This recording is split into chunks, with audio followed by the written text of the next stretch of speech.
જય અંબે ફ્રેન્ડ્સ, કેમ છો? સુફાલીની રસોઈમાં તમારું બધાનું સ્વાગત છે. તો આજે હું તુવેરના ટોઠા બનાવવાની છે. તુવેરના અમે ગળાની પહેલેની કહેવા મુજબ બોલીએ ને તો બાકરા કહેવાય એને ગુજરાતીમાં. અમારી સ્ટાઇલ અમારી બાજુ બધા એને બાકરા કહે. તો આવી તુવેરો મળતી હોય છે સૂકી ગ્રોસરી સ્ટોરમાં, કોઈ બી સ્ટોરે મળી જાય, કરિયાણાની દુકાને. તો એ એક વાટકી લીધા છે. એને મેં પલાળી રાખ્યા હતા આખી રાત, અને પછી આવી રીતે પલાળીએ ને એટલે આવી રીતે ફૂલી જાય. ખાલી એમ પાણી, ગરમ પાણીથી જ પલાળ્યા છે, એમાં કશું બીજું કંઈ એડ કર્યું નથી. તો હવે આપણે એને બાફી લેવાનું છે. તો પહેલાં પાણી એમાં એડ કરી દેવાનું. પાણી પણ ગરમ લીધું છે મેં. એમાં 1 ચમચી મીઠું એડ કરવાનું. આવી રીતે ચપટી સોડા લીધો છે એ એડ કરી દઈશું. અને ટોઠા બનાવીએ ને બાકડા, તો હંમેશા એમાં છે ને સિંગ તેલ એડ કરવાનું. તો 1 ચમચી સિંગ તેલ એડ કરી દેવાનું. હવે એને બંધ કરી અને 6 થી 7 વિસલ એને થવા દેવાની. તો જો ફ્રેન્ડ્સ, બાકડા કુકરમાં થાય છે ત્યાં સુધી આપણે ગ્રેવી કરી લેવાની. તો 4 આવી રીતે ડુંગળી લીધી છે નાની સાઈઝની, 2 ટામેટાં છે, લસણ આમાં વધારે લેવાનું. લસણ જો મેં ઘણું બધું લીધું છે, તો લસણનો ભાગ વધારે રાખવાનો. અને આદું આવી રીતે મોટો ટુકડો આદુનો લઈ લેવાનો. હવે આ બધું આપણે ક્રશ કરી લેવાનું. ડુંગળી અલગ રાખવાની છે અને ટમેટાં અલગ ક્રશ કરવાના છે, 2 મિક્સ નથી કરી દેવાનું. હવે મિક્સર નાનો જાર લીધો છે, એમાં પહેલાં હું આદુ લસણ એડ કરી દઈશ.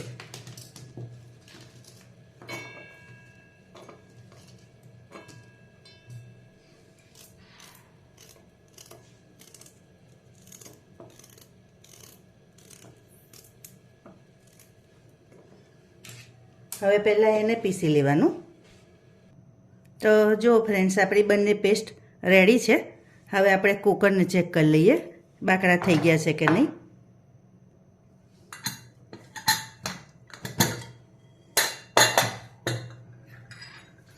તો જુઓ, બહુ સરસ બફાઈ ગયા છે, બધા ફાટી પણ ગયા છે. જો આવી રીતે સરસ બફાઈ જવા જોઈએ. હવે આપણે એનો વઘાર કરી લઈએ. તો ફ્રેન્ડ્સ, આવું કડાયું લઈ લીધું છે, એમાં આપણે સિંગ તેલ એડ કરીશું.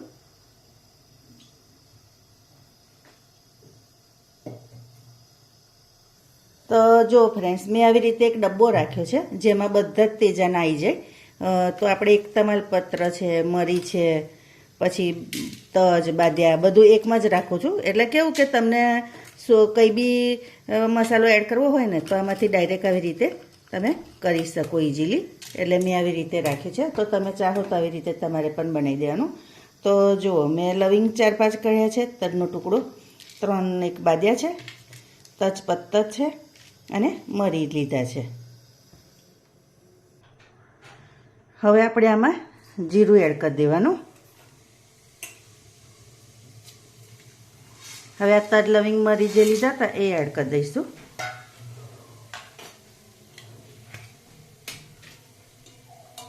એ થાય એટલે હિંગ એડ કરી દેવાની. હિંગ જરૂરી છે, ડાયજેશન માટે સારી, એટલે હિંગ ચોક્કસથી એડ કરજો.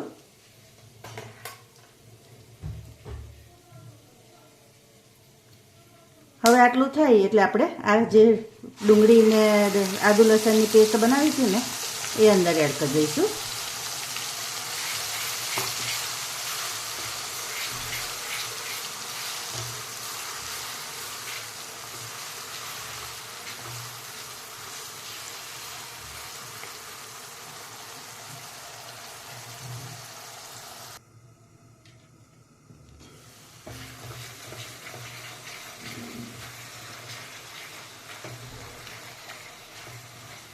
આને પ્રોપર હજી થવા દેવાનું. એકદમ તેલ બધું છૂટું પડી જાય ને ત્યાં સુધી આપણે એને હજી થવા દઈશું.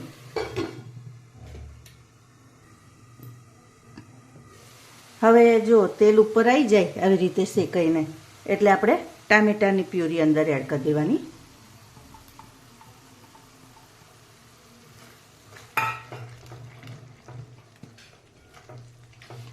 અને ટામેટાની પ્યુરી એડ કરીએ ને એટલે તરત મીઠું અંદર થોડુંક એના ભાગનું એડ કરી દેવાનું.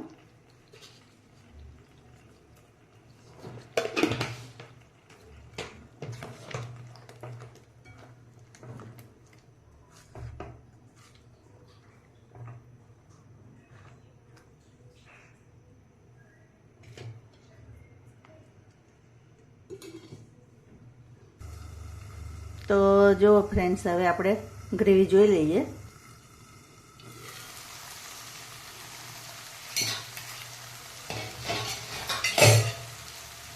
હવે એમાં આપણે રૂટિન મસાલા એડ કરી દઈએ. તો મરચું એડ કરી દેવાનું, હળદર એડ કરી દેવાની, ધાણા જીરું એડ કરી દઈશું, કાશ્મીરી મરચું એડ કરી દેવાનું અને ગરમ મસાલો એડ કરી દેવાનો.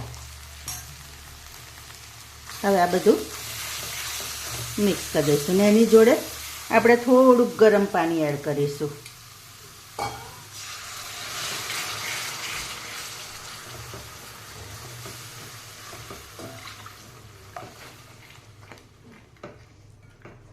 જો આવી રીતે ગરમ પાણી એડ કરો ને. ઠંડુ પાણી ક્યારેય ગ્રેવીમાં એડ નહીં કરવાનું, ગરમ જ કરવાનું, તો તમારી ગ્રેવી સરસ થાય. હવે ગ્રેવીને પણ આપણે 5-1 મિનિટ ઢાંકીને થવા દઈશું. હવે ગ્રેવીને જોઈ લેવાનું. ગ્રેવીના તેલ ઉપર આવી જાય એટલે બાકરા એડ કરી દઈશું.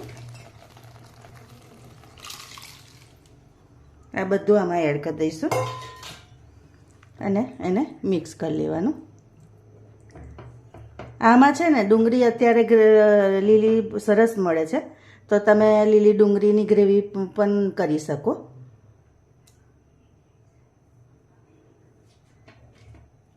તો હવે એનામાં ટેસ્ટ પ્રમાણે મીઠું થોડુંક એડ કરી દેવાનું. બાફામાં પણ એડ કર્યું હતું અને ગ્રેવીમાં પણ એડ કર્યું હતું, એટલે થોડુંક ઓછું એડ કરીશ અત્યારે. પછી ટેસ્ટ કરીને તમારે ફરી એડ કરી દેવાનું.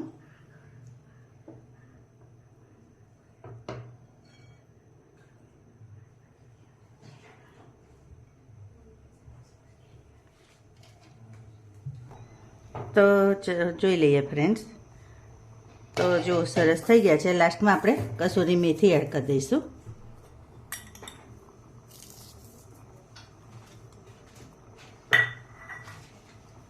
અને ગાર્નિશિંગ માટે લીલા મરચાં છે એ પણ એડ કરી દઈશું. તો જો અમારા ઠોટા બાકરા ગુજરાતી લેંગ્વેજમાં તો રેડી છે. આને તમે પરોઠા સાથે ખાઈ શકો. આની ઉપર તમે ભેલની જેમ ડુંગળી, લસણ, દહીં બધું નાખીને ખાઈ શકો, સેવ એડ કરીને. અને રાઈસ જોડે તો બહુ જ સરસ લાગે છે. એકવાર આ રેસીપી ચોક્કસથી ટ્રાય કરજો. ચાલો તો નવી રેસીપી સાથે ફરી મળીશું. Thank you.